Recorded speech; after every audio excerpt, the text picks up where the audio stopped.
দলের বিরুদ্ধে একাধিক অভিযোগ তুলে দলত্যাগ করলেন জলঙ্গির বিদায়ী বিধায়ক আব্দুর রাজ্জাক।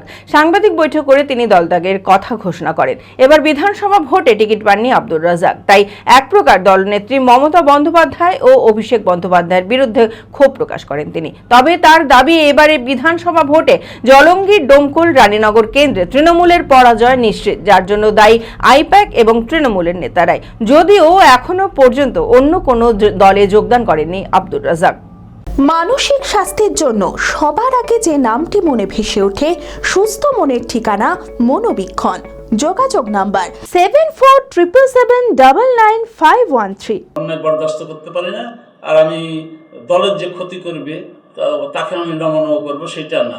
আর আমি দলের নেতাদের ওপর বিশ্বাস করি। আমি কোনো অন্যায় করলে আমার সাজা হোক, আমি এমনি চালাকি চতুরি অমুক করে পাওয়া, টিকিট পাওয়া, তারপর পয়সা উপার্জন করা, এসব আমার নাই। দল যতদিন দায়িত্ব দিয়েছে আমি পালন করলাম। আমি এখন দল থেকে আমি সরে যাব, নাহলে আরও কিছুদিন থাকলে হয়তো এই যে রেজাল্ট খারাপ হবে আগে বলে দিয়েছি, বলবে ভিতরে ভিতরে ও সুড়ঙ্গ কেটেছে বা গাছের শিকড় কেটে দিয়েছে।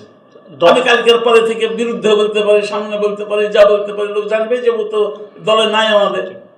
আর এমনি বলবে যে এমএলএ সাহেব আমাদের দলে আছে, দল সাসপেন্ডও করেনি, বা ও বলছে যে বারবার ফেল করবে, অমুক করবে, তখন আমি দোষের কাজ।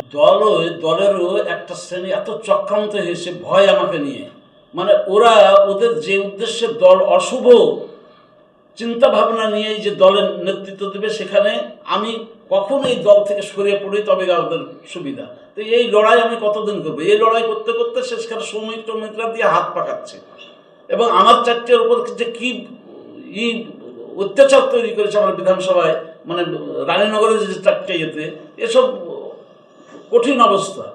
ওই জন্যে ওই একটা কারণেই শ্রমিক ঘোষণা বোধহয় আমার সাগর এই জলঙ্গিতে যত ব্যবধান হারবে আমাদের প্রার্থী, তার থেকে বেশি এতে হারবে।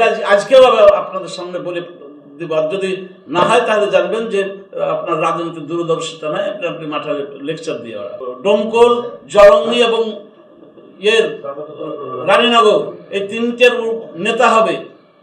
উনি লোকসভার নির্বাচনে লসে এসে হওয়ার পরও তিনি তিনটের উপর দায়িত্ব দিয়েছে দল তাকে, এবং লোকসভায় হারার পরও সে প্রার্থী হচ্ছে। এখানে শ্রমিক অনেকদিন আগে বেরিয়েছে, যার জন্য আমি কিছু বলিনি যে রাজ্য সেবক আমি প্রার্থী হতে দিব না। ওখানে হচ্ছে, এখানেও যদি জিতে তাহলে বাবর আলী এতে থাকবে, বেলডাঙ্গা নতুন ছেলে।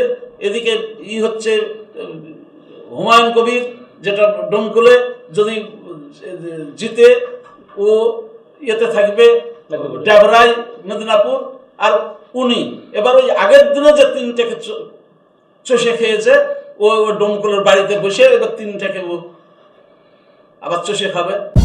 Manmohini health care, quality care with personal touch. মুর্শিদাবাদের সর্ববৃহৎ নার্সিং হোম এখন আরও বড়, আরও উন্নত পরিষেবা ও পরিকাঠামো নিয়ে নবরূপে আপনাদের সেবায় নিয়োজিত। Cardiology with cath lab, brain ও spine neurosurgery, specialized trauma unit. মুর্শিদাবাদের প্রথম ও একমাত্র রোবোটিক নি রিপ্লেসমেন্ট এখন মনমোহিনী হেলথ কেয়ারে। মাইক্রোসার্জারি, গাইনোকোলজি, অর্থোপেডিক, 350-এরও বেশি সফল IVF। Monmohini health care, Kalikapur road, শিল্প তালুক, বহরমপুর, মুর্শিদাবাদ। মোবাইল 9732795000।